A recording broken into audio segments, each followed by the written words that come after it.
Hello दोस्तों, नमस्कार। आज हम जानेंगे भगवान बुद्ध के विचारों के बारे में। भगवान बुद्ध, जिन्हें 35 वर्ष की अवस्था में ज्ञान की प्राप्ति हुई, महात्मा बुद्ध अपने शिष्यों को ध्यान अभ्यास बताते थे।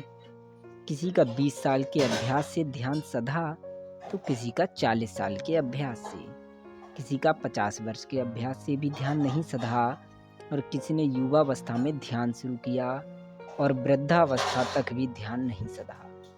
महात्मा बुद्ध के निजी शिष्य थे आनंद। उन्होंने ध्यान के बारे में कभी बुद्ध से पूछा भी नहीं और बुद्ध ने उन्हें कभी बताया भी नहीं। आनंद बुद्ध को प्राणों से भी अधिक प्यार करते थे, रात दिन उनकी सेवा में लगे रहते थे। एक बार आनंद के साथ एक साथी ने उनसे कहा, अब मुझे ध्यान की गहराइयों की अनुभूति होने लगी है।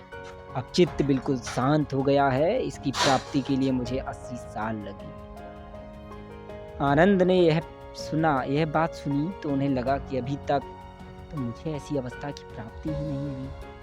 आनंद ने अपने मन की बात बुद्ध को कही तो वह बोले, ध्यान तो तुम्हारे लिए चुटकी बजाने के समान है। बुद्ध ने आनंद को ध्यान अभ्यास बताया और तीसरे दिन ही आनंद ध्यान में डूब गए और समाधि में खो गए। आनंद ने कहा, भंते, क्या कारण है कि मैं वर्षों के बजाय 3 दिन में ही उस स्थिति को प्राप्त हो गया हूँ? बुद्ध हंसे और बोले, बस जो बिना सेवा के केवल ध्यान के द्वारा ही अंतःकरण को शुद्ध करना चाहते हैं, उनके लिए एक बहुत लंबी यात्रा है।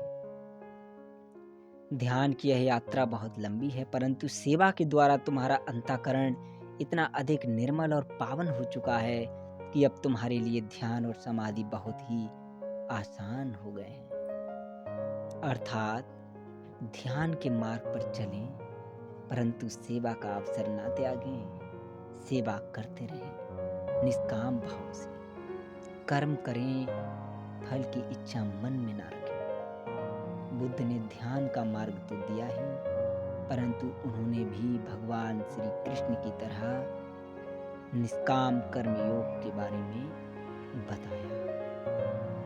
भगवान बुद्ध को आधुनिक युग का सबसे बड़ा वैद्य एवं चिकित्सक भी माना जाता है। भगवान बुद्ध ने ध्यान का जो मार्ग दिया, वही ध्यान के मार्ग के विषय में पतंजलि ने बहुत पहले ही बताया था, योग एवं ध्यान। अतः आप सभी भाइयों एवं मित्रों से अनुरोध है कि आप भी ध्यान के मार्ग को अपनाएं और शांति का जीवन व्यतीत करें। धन्यवाद।